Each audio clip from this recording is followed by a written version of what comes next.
ಅಳಬಾರ್ದಮ್ಮ, ಹತ್ರ ಬೆಳಕು ಕಟ್ಟಾಗುತ್ತೆ.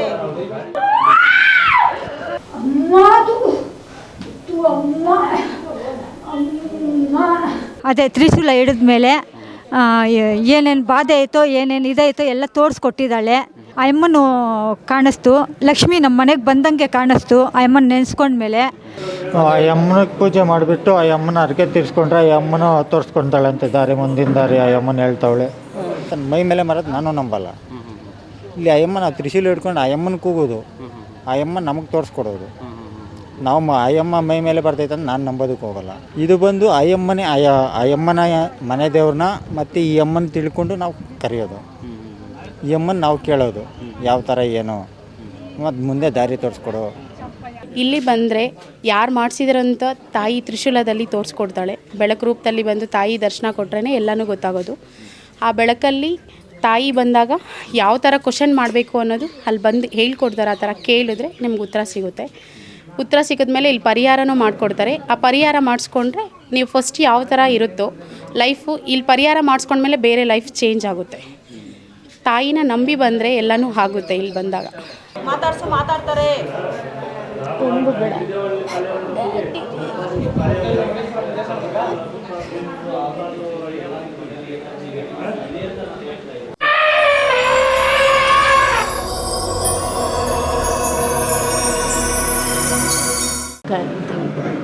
ಇದು ಜಲಗಿರಮ್ಮ ನೋಡಪ್ಪ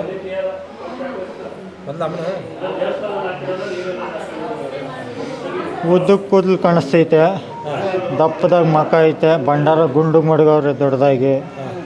ಆ ಅಮ್ಮನ ಕಾಣಿಸ್ತಾವಳೆ.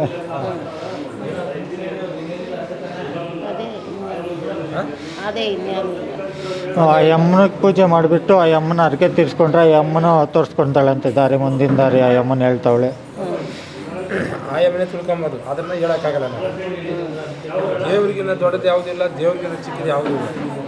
ಈಗ ಅದು ಆ ಅಮ್ಮನಿಗೆ ಅರಿಕೆ ತೀರ್ಕ ತಕ್ಷಣ ಅಲ್ಲೇ ನುಗ್ಗಿ ಬಿಡ್ತಾಳೆ ನೋಡಪ್ಪ. ನನ್ನ ಹತ್ರ ಈ ಅಮ್ಮನ ಹತ್ರ ಹೋಗ್ತಾ ಇಲ್ಲಂತೆ. ಆ ಅಮ್ಮನ ಹತ್ರ ಹೋಗಿ ಆ ಅಮ್ಮನ ಕೇಳ್ಕೊಂಡು ತೋರಿಸ್ಕೊಟ್ರೆ ಆ ಅಮ್ಮನ ತೀರಿಸ್ಕೊಡ್ತಾಳೆ ಅಂತೆ ಹೇಳ್ತಾವಳೆ ಆ ಅಮ್ಮನು. ಮೊನ್ನೆ ಬಂದು ಪೂಜೆ ಮಾಡ್ಕೊಂಡು ಹೋಗಿದ್ದೀವಿ. ಈ ಥರ ಮಾಟ ಮಾತ್ರ ಮಾಡಿಸಿತ್ತು, ಅದೆಲ್ಲ ಇತ್ತು. ಇಲ್ಲಿ ಬಂದು ಇಲ್ಲಿ ದೇವಸ್ಥಾನದಲ್ಲಿ ಆ ಅಮ್ಮ ತೋರಿಸ್ಕೊಟ್ಟದು ಯಾವ ಥರ ಏನು ಎಲ್ಲ ವಿಚಾರಣೆ ಕ್ಲಿಯರ್ ಆಯಿತು. ಆದಮೇಲೆ ಮತ್ತೆ ಇಲ್ಲಿ ಸ್ಮಶಾನದಲ್ಲಿ ಪೂಜೆ ಮಾಡೋದಕ್ಕೆ ಕರ್ಕೊಂಡು ಹೋಗ್ತಾರೆ. ಅದು ಪೂಜೆ ಎಲ್ಲ ಕ್ಲಿಯರ್ ಆಯಿತು. ಮತ್ತು ಮನೆಗೆ ಬಂದ್ವಿ. ಮನೇಲಿ ಬಂದು ಮತ್ತೆ ಒಂದು ಸಲ ಕಾಣಿಸ್ಕೊಂಡು ಇದು ಪೂಜೆ ಆಗೋವರೆಗೂ ಏನೋ ಆ ಥರ ಏನೋ ಇದು ನೆಗೆಟಿವ್ ಏನೋ ಇರಲಿಲ್ಲ. ಅಮಾವಾಸ್ಯೆ ದಿನ ಒಂದು ಸ್ವಲ್ಪ ಕಾಣಿಸ್ತು. ಅಮಾವಾಸ್ಯೆ ದಿನ ಕಾಣಿಸ್ತು ಲೈಟಾಗಿ. ಮತ್ತು ಪೂರ್ತಿ ಅಲ್ಲಿ ಪಕ್ಕದಲ್ಲೇ ಅಮ್ಮನವರೇ ಕಟೇರಮ್ಮನು. ಆ ಅಮ್ಮ ಈ ಅಮ್ಮ ಜೊತೆಯಲ್ಲಿ ಬಂದು ಮತ್ತೆ ಒಂದೇ ಒಂದು ತಪ್ಪಿಸ್ಕೊಂಡಿತ್ತಂತೆ. ಈಗ ನಾನು ಕೂತಿದ್ನಲ್ಲ ಅವಾಗ ಆ ಅಮ್ಮ ತಿಳಿಸ್ಕೊಟ್ರು. ಸರ್ ಅದೇ ನೀವು ತ್ರಿಶೂಲ ಕೈ ಹಿಡಿದ ಮೈ ಎಲ್ಲ ಜುಮ್ ಒಂಥರ ಹೌದು. ನಮಗೆ ಈಚೆ ಆಗೋದು ನಮ್ಗೆ ಗೊತ್ತಾಗಲ್ಲ. ಒಳಗಡೆ ಅಮ್ಮ ನಮಗೆ ಈ ಥರ ಅಂತ ತೋರಿಸ್ಕೊಡ್ತಾ ಇರ್ತಾರೆ. ನಾನು ಎಕ್ಸ್ಪೀರಿಯೆನ್ಸ್ ಹೇಳ್ತೀನಿ, 100% ಬರ್ಬೋದು. ಇದುವರೆಗೂ ನಾನು ಈ ಥರ ಮೈ ಮೇಲೆ ಬರ್ತದೆ ಅದು ಮಾತ್ರ ಮೈ ಮೇಲೆ ಬರೋದು ನಾನು ನಂಬಲ್ಲ. ಇಲ್ಲಿ ಆ ಅಮ್ಮನ ತ್ರಿಶೂಲ ಹಿಡ್ಕೊಂಡು ಆ ಅಮ್ಮನ ಕೂಗೋದು, ಆ ಅಮ್ಮನ ನಮಗೆ ತೋರಿಸ್ಕೊಡೋದು. ನಾವು ಆ ಅಮ್ಮ ಮೈ ಮೇಲೆ ಬರ್ತೈತೆ ಅಂತ ನಾನು ನಂಬೋದಕ್ಕೆ ಹೋಗಲ್ಲ. ಆಯಿತಾ? ಇದು ಬಂದು ಆ ಅಮ್ಮನ ಮನೆ ದೇವ್ರನ್ನ ಮತ್ತು ಈ ಅಮ್ಮನ ತಿಳ್ಕೊಂಡು ನಾವು ಕರೆಯೋದು. ಈ ಅಮ್ಮನ ನಾವು ಕೇಳೋದು ಯಾವ ಥರ ಏನು ಮತ್ತು ಮುಂದೆ ದಾರಿ ತೋರಿಸ್ಕೊಡು. ಈ ಥರ ಆಗೈತಿ, ಏನಾಗೈತಿ, ಏನಮ್ಮ ಇಷ್ಟೊಂದು ಇದಿದೆ ಏನೋ ಅಂತ ಕೇಳಿದ್ರೆ ಆ ಅಮ್ಮ ದಾರಿ ತೋರಿಸ್ಕೊಡ್ತೀವಿ. ಈ ಥರ ಮಾಡೋರು ಆ ಅಮ್ಮ ದಾರಿ ತೋರಿಸ್ಕೊಡ್ತಾರೆ. ತ್ರಿಶೂಲದಲ್ಲಿ ಶಕ್ತಿ ಇದೆ ಅಂತ ಹೇಳ್ತಾರೆ.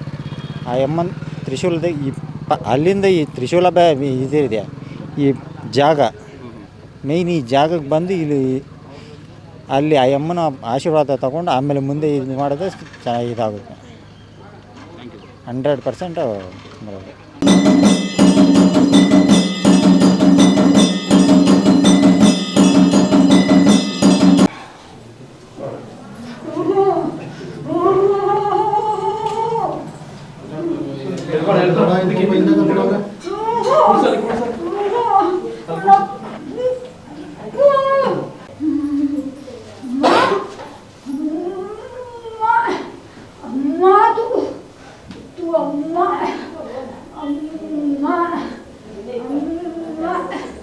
ದೇವಸ್ಥಾನ ಚೆನ್ನಾಗೈತೆ ಸ್ವಾಮಿ.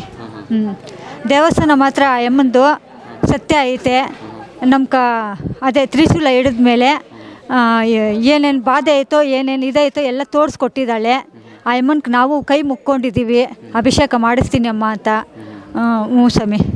ಆ ಅಮ್ಮನು ಕಾಣಿಸ್ತು, ಲಕ್ಷ್ಮಿ ನಮ್ಮ ಮನೆಗೆ ಬಂದಂಗೆ ಕಾಣಿಸ್ತು. ಆ ಅಮ್ಮನ ನೆನೆಸ್ಕೊಂಡ್ಮೇಲೆ ನಮಗೂ ಏನೋ ಮಾಟ ಮಂತ್ರ ಮಾಡಿರೋದು ತೋರಿಸಿದ್ದಾರೆ. ಸ್ವಲ್ಪ ಅದೇ ಪೂಜೆ ಹೇಳಿದ್ದಾರೆ ಅವರು, ಮಾಡಿಸೋಣ ಅಂತ ಹೇಳಿದ್ದೀವಿ ನಾವು.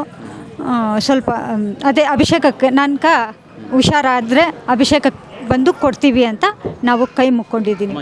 ಸಿಗ್ತದೆ, ಖಂಡಿತ ಸಿಗ್ತದೆ. ಖಂಡಿತ ಸಿಗ್ತದೆ. ನಾನು ಬಂದ ಮೇಲೇ ಇಲ್ಲೇ ನಾನು ಇದ್ರಾಗ ಕ್ಯಾಮ್ರಾದಾಗೆ ನೀವೇ ಹಿಡಿದ್ರಲ್ಲ, ನನ್ನ ಮೈಯಲ್ಲಿ ಬಂದಿದ್ದು ಎಲ್ಲ ಇದು ಮಾಡಿದ್ದು ಆ ಅಮ್ಮನ ಸತ್ಯವಾಗಿ ಇದ್ದಾಳೆ. ಈ ಕ್ಷೇತ್ರದ ಬಗ್ಗೆ ಪವಾಡ ಹೇಳ್ಬೇಕಂದ್ರೆ ತ್ರಿಶೂಲ ಪವಾಡ ಫಸ್ಟ್ ಬಂದು. ತ್ರಿಶೂಲದಲ್ಲಿ ಬೇರೆ ಕಡೆ ಹೋದರೆ ಏನು ಗೊತ್ತಾಗುತ್ತೆ ಅಂತಂದರೆ ಯಾರು ಮಾಡಿಸಿದ್ದಾರೆ ಅಂತಲೂ ಹೇಳೋದಿಲ್ಲ, ಎಲ್ಲಿ ಮಾಡಿಸಿದ್ದಾರೆ ಅಂತಲೂ ಹೇಳೋದಿಲ್ಲ. ಇಲ್ಲಿ ಬಂದರೆ ಯಾರು ಮಾಡಿಸಿದ್ದಾರೆ ಅಂತ ತಾಯಿ ತ್ರಿಶೂಲದಲ್ಲಿ ತೋರಿಸ್ಕೊಡ್ತಾಳೆ. ಬೆಳಕು ರೂಪದಲ್ಲಿ ಬಂದು ತಾಯಿ ದರ್ಶನ ಕೊಟ್ರೇ ಎಲ್ಲನೂ ಗೊತ್ತಾಗೋದು. ಆ ಬೆಳಕಲ್ಲಿ ತಾಯಿ ಬಂದಾಗ ಯಾವ ಥರ ಕ್ವಶನ್ ಮಾಡಬೇಕು ಅನ್ನೋದು ಅಲ್ಲಿ ಬಂದು ಹೇಳ್ಕೊಡ್ತಾರೆ. ಆ ಥರ ಕೇಳಿದ್ರೆ ನಿಮ್ಗೆ ಉತ್ತರ ಸಿಗುತ್ತೆ. ಉತ್ತರ ಸಿಕ್ಕಿದ್ಮೇಲೆ ಇಲ್ಲಿ ಪರಿಹಾರನೂ ಮಾಡಿಕೊಡ್ತಾರೆ. ಆ ಪರಿಹಾರ ಮಾಡಿಸ್ಕೊಂಡ್ರೆ ನೀವು ಫಸ್ಟ್ ಯಾವ ಥರ ಇರುತ್ತೋ ಲೈಫು, ಇಲ್ಲಿ ಪರಿಹಾರ ಮಾಡಿಸ್ಕೊಂಡ್ಮೇಲೆ ಬೇರೆ ಲೈಫ್ ಚೇಂಜ್ ಆಗುತ್ತೆ. ತಾಯಿನ ನಂಬಿ ಬಂದರೆ ಎಲ್ಲನೂ ಆಗುತ್ತೆ. ಇಲ್ಲಿ ಬಂದಾಗ ಪ್ರತಿಯೊಬ್ಬರಿಗೂ ಸೊಲ್ಯೂಷನ್ ಅಂದರೆ ಹರಕೆ ಮತ್ತು ನಾಗದೋಷ ಮತ್ತು ಗರುಡ ದೋಷ ಇರೋರಿಗೆ ತೋರಿಸ್ಕೊಡಲ್ಲ. ಅಂದರೆ ಅವ್ರು ಕೇಳ್ಕೊಳೋ ಮನಸ್ಸಲ್ಲಿ ಯಾವ ಥರ ಕೇಳ್ಕೊಂಡು ಪ್ರಾರ್ಥನೆ ಮಾಡ್ತಾರೋ ತಾಯಿನ, ಅದರಲ್ಲಿ ಉತ್ತರ ಸಿಗುತ್ತೆ ಅವ್ರಿಗೆ. 100% ಅಲ್ಲ 200% ವರ್ಕ್ ಆಗುತ್ತೆ. ಇಲ್ಲಿ ಏನೇ ಇದ್ರೂ ಸಕ್ಸಸ್ ಕಾಣ್ತೀರಾ. ಬಂದು ಒಂದು ಸರಿ ವಿಸಿಟ್ ಮಾಡಿ ನೋಡಿ, ನಿಮಗೆ ಎಕ್ಸ್ಪೀರಿಯೆನ್ಸ್ ಯಾವ ಥರ ಇರುತ್ತೆ ತ್ರಿಶೂಲ ಹಿಡ್ಕೊಂಡಾಗ. ಎಕ್ಸ್ಪೀರಿಯೆನ್ಸ್ ಆದಮೇಲೆ ನಿಮ್ಮದು ಲೈಫ್ ಯಾವ ಥರ ಚೇಂಜ್ ಆಗುತ್ತೆ ಅಂತ ನೀವೇ ಹೇಳ್ತೀರಾ. ತ್ರಿಶೂಲದಲ್ಲಿ ಶಕ್ತಿ ಇದೆ ಅಂತ. ಹೌದು, ತುಂಬ ಶಕ್ತಿ ಇದೆ. ಬೇರೆ ಕಡೆ ಹೋದರೆ ಶಕ್ತಿ ಇದೆಯೋ ಇಲ್ಲ ಗೊತ್ತಿಲ್ಲ, ಇಲ್ಲಿ ಬಂದು ತುಂಬ ಶಕ್ತಿ ಇದೆ.